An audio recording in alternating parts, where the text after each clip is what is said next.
Hello guys, तो कैसे हैं आप लोग। आइए आप सब ठीक होंगे और अपनी पढ़ाई अच्छे तरीके से कर रहे होंगे। तो चलिए आज हम अब स्टार्ट करते हैं अपना नेक्स्ट चैप्टर का रिवीजन, जो इसका नाम है एलएलपी।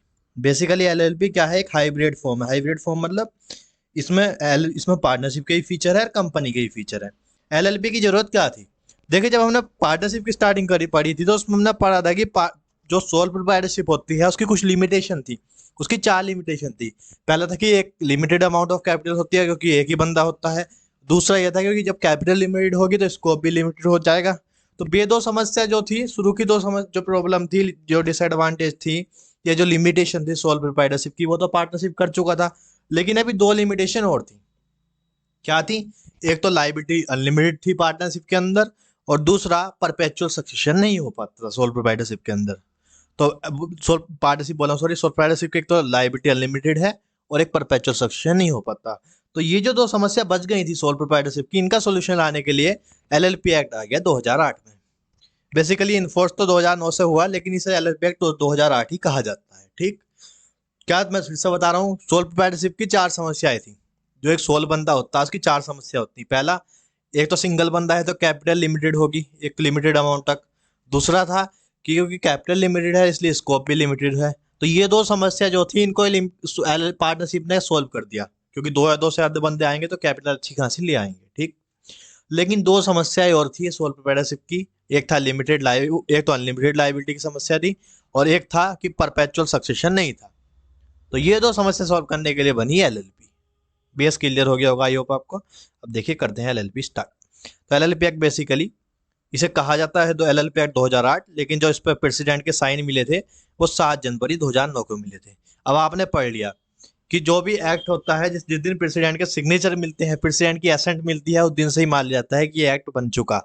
ऑल्दो इसका नाम एलएलपी एक्ट 2009 होना चाहिए क्योंकि सिग्नेचर एसेंट तो मिली 2009 में, लेकिन फिर भी इसे एलएलपी एक्ट 2008 ही कहा जाता है। ठीक। इसके अंदर कितने सेक्शन है? 81 सेक्शन है इसके अंदर। एलएलपी एक्ट के अंदर कितने सेक्शन है टोटल में? 81 सेक्शन है।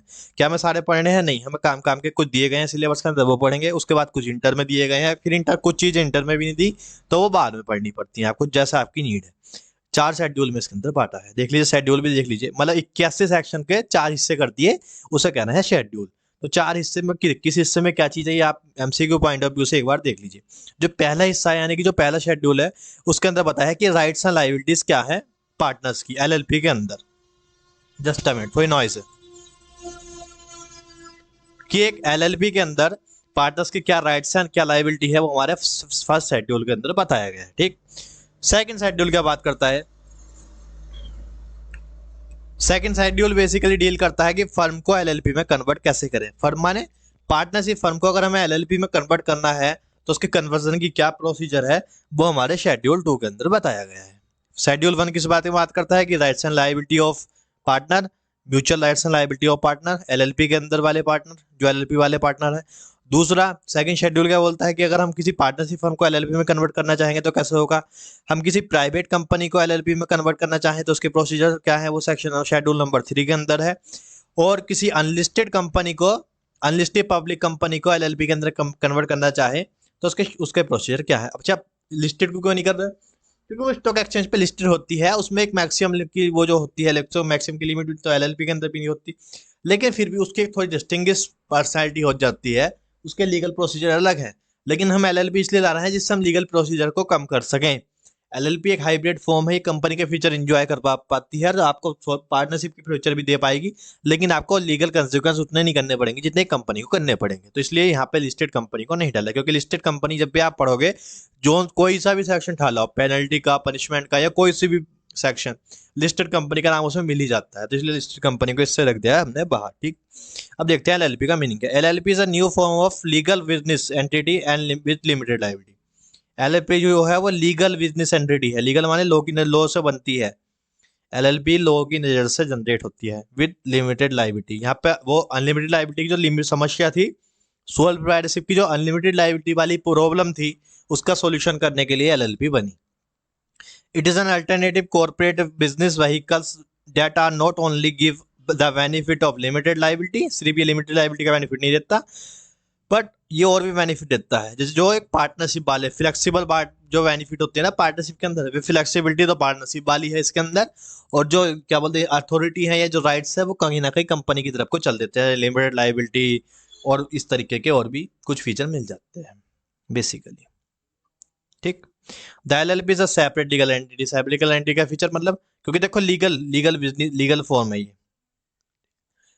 क्या बोलते हैं अपना पार्टनरशिप लीगल नहीं थी, कंपनीज में भी लीगल था, एलएलपी में लीगल। लीगल माने लोगों एलएलपी को भी ऐसे ही माना था, जैसे कंपनी को अलग अलग माना था ना, कंपनी अलग है उसे चलाने वाले हैं, उसे बनाने वाले अलग है, इसी तरीके से ये मानना है कि एलएलपी अलग है और उसे बनाने वाले अलग मानने जाएंगे, तो इसलिए इसे कहते हैं सेपरेट लीगल एंटिटी का। लेकिन पार्टनरशिप में ऐसा कुछ नहीं है, जब पार्टनरशिप में पार्टनर ही ओनर होता है, पार्टनर फर्म एक बन जाती है। हमने पढ़ा था कि जो कलेक्टिवली जब हम पार्टनर्स को बुलाते हैं तो उन्हें फर्म कहते हैं, किसी सिंगल पार्टनर को बुलाते हैं तो उसे कहते हैं कालू। मतलब मैंने नाम लिया था अपने रेगुलर क्लास में, उसे कहेंगे एक पार्टनर। और जो पार्टनर की लाइबिलिटी वगैरह होंगी भी एक लिमिटेड अमाउंट होंगी। लिमिटेड अमाउंट का होने का मतलब भी मैंने वहां पे बताया था, एक बार यहाँ पे बता देता हूँ। मान लीजिए एसेट है हमारे पास 50 लाख की और लाइबिलिटी हमारे पास 80 लाख की।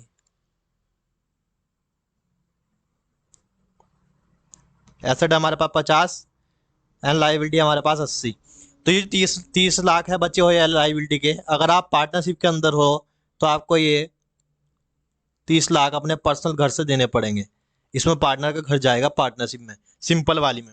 लेकिन क्या लिमिटेड लाइबिलिटी पार्टनर्स यानी कि एलएलपी में पार्टनर का घर जाएगा 30 लाख के लिए नहीं, उसमें वो 50 लाख तक के लिए ही लाइबल है, जितने की वैल्यू के उसके एसेट है, एसेट से ऊपर की वैल्यू के लिए वो लाइबल नहीं होता इन एलएलपी।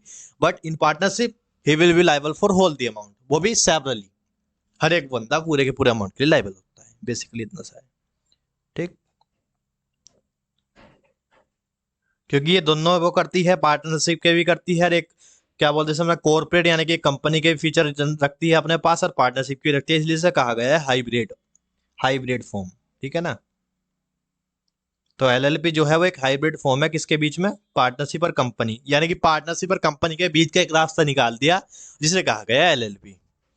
ये क्या इंपॉर्टेंट देख लीजिए यहाँ पे, देखिए non applicability of Indian partnership act section 4। Section 4 किसका, सेक्शन 4 एलएलपी एक्ट का। एलएलपी एक्ट का सेक्शन 4 कहता है कि अगर हम खुद से बोल लेंगे कि हाँ पार्टनरशिप एक्ट वाला सिस्टम लगा दो, अगर एलएलपी एक्ट का कोई सेक्शन खुद से कहेगा कि जैसा पार्टनरशिप में है वैसा यहाँ है, तो बात अलग है, वरना एलएलपी में पार्टनरशिप का कोई भी प्रोविजन नहीं लग रहा। क्यों नहीं लग रहा, क्योंकि इसके लिए एक अलग से एक्ट है, अलग इसके प्रोविजन है।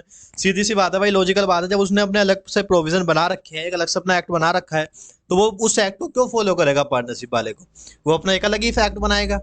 तो इसने यही कहा कि हमारा जब खुद का अलग एक्ट है, हमारा जब खुद का अलग घर है, अब वो मेरा सगा भाई नहीं है, एलएलपी कह रहा है पार्टनरशिप को, वो मेरा सगा भाई नहीं है, सोतेला है, उसका उसकी प्रॉपर्टी से मुझे कोई मतलब नहीं, मेरी प्रॉपर्टी से उसे कोई मतलब नहीं। तो जब तक मैं खुद ना कहूँ कि मुझे उसकी प्रॉपर्टी में कुछ लग रहा है कि मेरी हिस्सेदारी निकल रही है, जब तक उसकी प्रॉपर्टी से मुझे कोई मतलब नहीं है, ऐसा कह रहा है एलएलपी, कि जब तक मैं खुद ना कहूँ कि पार्टनरशिप का कोई प्रोविजन मुझे लगेगा, तब तक पार्टनरशिप के किसी प्रोविजन के लिए मैं एप्लीकेबल नहीं बनूंगा, या पार्टनरशिप का कोई प्रोविजन मुझे एप्लीकेबल नहीं होगा। बेसिकली इतनी सी बात है। बात करते हैं सेक्शन नंबर 5 की। सेक्शन नंबर 4 तो यही कह रहा था कि पार्टनरशिप जो जनरल पार्टनरशिप थी 1932 वाली, उस पर एलएलपी एक्ट में के जो एलएलपी होती हैं, एलएलपी फॉर्म ऑफ ऑर्गेनाइजेशन होती है, उस पर वो वाला एक्ट नहीं लगता। ठीक, इसके बारे में बेसिक मीनिंग पढ़ लिया। अब देखिए सेक्शन नंबर 5। सेक्शन नंबर 5 कह रहा है पार्टनर्स किसे कहेंगे, पार्टनर्स। पार्टनरशिप में किसे कहते हैं, पार्टनर जिसने उसे बनाया है, जो उसमें एज अ पार्टनर आया है। एलएलपी देखते हैं, एलएलपी कोई और बात करती है क्या, एनी इंडिविजुअल और बॉडी कॉर्पोरेट, कि पार्टनर इंडिविजुअल था, एलएलपी में क्या है कि बॉडी कॉर्पोरेट भी है। बॉडी कॉर्पोरेट क्या होता है, बॉडी कॉर्पोरेट एक बार नीचे आके पढ़ लेते हैं हम, बॉडी कॉर्पोरेट का मतलब क्या है, क्योंकि जब तक हमें बॉडी कॉर्पोरेट का मतलब नहीं पता होगा तो जस्ट में लिया तो था, एक सेकेंड, ये रहा बॉडी कॉर्पोरेट। देखिए सबसे पहले समझिए बॉडी कॉर्पोरेट कहते हैं किसे, पता तो हो बॉडी कॉर्पोरेट है क्या, जिसके बारे में हम पढ़ेंगे। It means a company, body corporate एक कंपनी होती है, as defined in clause 20 clause 20 of section 2। Section 2 सब के क्लोज 20 के अंदर ये बात कही गई है कि बॉडी कॉर्पोरेट इंक्लूड, मतलब एक ऐसी कंपनी जिसे जो सेक्शन 2 और सबसेक्शन 2 सबसेक्शन बोला सॉरी सेक्शन 2 क्लोज 20 के अंदर बताया गया है कि ये चीजें बॉडी कॉर्पोरेट होती है। क्या चीजें, 3 चीजें को बॉडी कॉर्पोरेट कहा गया है कंपनीज एक्ट के सेक्शन 2 क्लोज 20 के अंदर। यानी कि बेसिकली कहूं तो बॉडी कॉर्पोरेट की डेफिनेशन कंपनीज एक्ट के अंदर दी गई है सेक्शन 2 क्लॉज 20 के अंदर, जिसके हिसाब से ये तीन चीजें बॉडी कॉर्पोरेट कहलाती हैं। लेकिन क्या इसकी कुछ एक्सेप्शन भी हैं? हाँ, तो एक्सेप्शन भी है, वो भी हम पढ़ेंगे। सबसे पहले देख लेते हैं कौन सी चीज बॉडी कॉर्पोरेट कहलाती है। एक एलएलपी बॉडी कॉर्पोरेट कहलाती है। एलएलपी कौन? जो एलएलपी एक्ट में रजिस्टर होगी। यानी कि एक मान लीजिए एक एलएलपी चल रही है, क्या आप किसी चलती हुई एलएलपी किसी दूसरी एलएलपी का पार्टनर बन सकती है? हाँ। लेकिन क्या एक पार्टनरशिप फर्म किसी दूसरी पार्टनरशिप फर्म का पार्टनर बन पाती थी? नहीं। अच्छा, इसे ये फीचर मिल क्यों रहा है वो समझिए। बेसिकली इसे ये फीचर इसलिए एंजॉय कर पा रही है, इसे ये फीचर इसलिए मिल पा रहा है क्योंकि लॉ ने एलएलपी को एक अलग पर्सन मानना है उसके बनाने वालों से, यानी कि उसके पार्टनर से। जबकि सिंपल पार्टनरशिप जो थी 1932 वाली पार्टनरशिप जो थी, उसके अंदर ऐसा कोई प्रावधान नहीं था, ऐसा कोई प्रोविजन नहीं था, उसमें कहीं नहीं लिखा था कि जो नॉर्मल पार्टनरशिप है, यानी कि जो फर्म है, फर्म और पार्टनर अलग अलग है, यानी कि फर्म को एक पर्सन नहीं माना था। लेकिन एलएलपी को लोगों ने एक पर्सन मान लिया, इसलिए एक एलएलपी दूसरे एलएलपी के अंदर पार्टनर की तरह एडमिट हो सकती है। दूसरा, एक एलएलपी जो इंडिया के बाहर बनी, यानी कि फॉरेन एलएलपी। इंडिया के बाहर भी एलएलपी होती है, हाँ, इंडिया के बाहर भी एलएलपी एक्ट है। ज्यादातर तो जो हमने एक्ट है वो कहीं ना कहीं से देख के चुरा के थोड़ी उसमें से प्लस माइनस करके ही बनाए हैं। तो फॉरेन की अगर कोई एलएलपी भारत की किसी किसी एलएलपी के अंदर पार्टनर बनना चाहे, बन जाएगी? बताइए, क्या फॉरेन की कोई एलएलपी है, मान लीजिए अपना क्या बोलते हैं अपने रसिया की कोई एलएलपी है, क्या वो भारत के किसी एलएलपी के अंदर पार्टनर बन सकती है? बताइए, क्या फॉरेन की कोई एलएलपी इंडिया की किसी एलएलपी के अंदर पार्टनर बन पाएगी कि नहीं बन पाएगी? बताइए मित्रों, क्या बन पाएगी नहीं बन पाएगी? बताइए, बन पाएगी नहीं बन पाएगी? तो जो फॉरेन कंपनी है वो सॉरी कंपनी बोला, जो फॉरेन एलएलपी है वो भारत की किसी एलएलपी के अंदर पार्टनर नहीं बन सकती। कंपनी फॉरेन कंपनी का पार्टनर बन पाएगी? हाँ, फॉरेन कंपनी भी पार्टनर बन मैंने शायद गलत बोल दिया पहले में भी। जो बाहर की चाहे एलएलपी हो या चाहे बाहर की कंपनी हो, वो तो पार्टनर बन ही पाएंगी किसी भी एलएलपी के। लेकिन जो भारत के अंदर की एलएलपी है वो भी एक एलएलपी फर्म किसी दूसरी एलएलपी के अंदर एज अ पार्टनर एडमिट हो सकती है। बेसिक क्लियर हो गया होगा। मान लीजिए मैं अपनी एलएलपी खोलना चाह रहा हूँ, मैं अपनी एलएलपी खोलना चाह रहा हूँ, टी एलएलपी, तुषार एलएलपी, ठीक, टी एलएलपी खोलना चाह रहा हूँ। तो क्या किसी और एलएलपी को पार्टनर को नहीं, किसी और एलएलपी को मैं अपनी फर्म में पार्टनर बना सकता हूँ? हाँ कि ना? हाँ। दूसरी बात, कोई एक ऐसी एलएलपी जो इंडिया के बाहर बनी है, मान लीजिए रशिया में बनी है, चाइना नहीं सॉरी, रशिया में बनी है, अपना अमेरिका में बनी है, अपना सऊदी अरब में बनी है, तो उसको बना सकता हूँ? हाँ, उसको ही बना सकता हूँ। दूसरी बात, क्या कोई फॉरेन की कंपनी, कोई सऊदी अरब की कंपनी को मैं कह सकता हूँ कि आओ हमारे उसमें एलएलपी बन जाओ? क्या वो बन सकती है मेरी पार्टनरशिप फर्म की एलएलपी? इंडिया की पार्टनरशिप फर्म की इंडिया की एलएलपी की पार्टनर, इंडिया के एलएलपी का पार्टनर बन सकती है कोई फॉरेन की कंपनी? हाँ, बिल्कुल बन पाएगी, कोई दिक्कत नहीं है। लेकिन इसकी कुछ एक्सेप्शन है। क्या एक्सेप्शन पढ़ते हैं? कौन नहीं बन पाएगा इंडिया के अंदर एलएलपी का पार्टनर? कौन नहीं बन पाएगा? कॉर्पोरेट सोल, यानी कि कुछ कॉर्पोरेट सोल कौन होता है? ओपीसी, जो ओपीसी वाले बंदे होते हैं। क्या एक ओपीसी बन पाएगी? ओपीसी नहीं बन पाएगी, ठीक, जस्ट अ मिनट। तो यहाँ पे ओपीसी नहीं आएगी। तो जो ओपीसी वगैरह है ये बेसिकली नहीं बन पाती।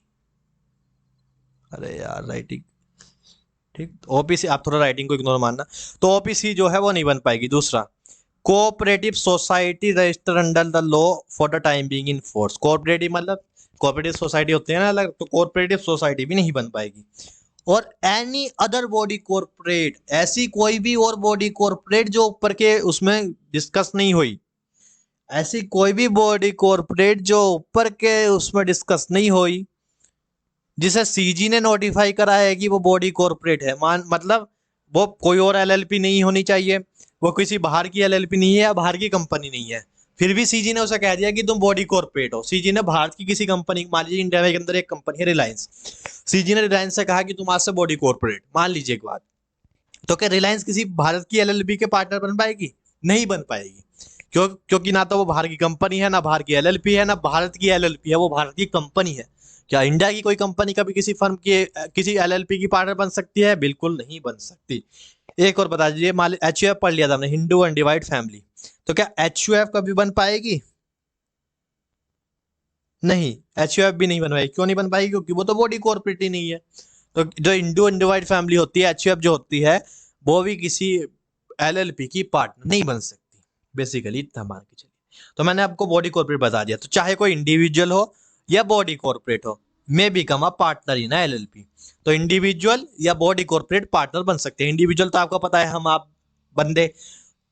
बॉडी कॉर्पोरेट मैंने आपको बता दिया कि कौन होते हैं। बॉडी कॉर्पोरेट के अंदर बेसिकली 3 चीज आती है। क्या? भारत की किस कोई और एलएलपी, दूसरा फॉरेन की कोई एलएलपी, एंड तीसरा फॉरेन की कोई कंपनी, फॉरेन कंपनी।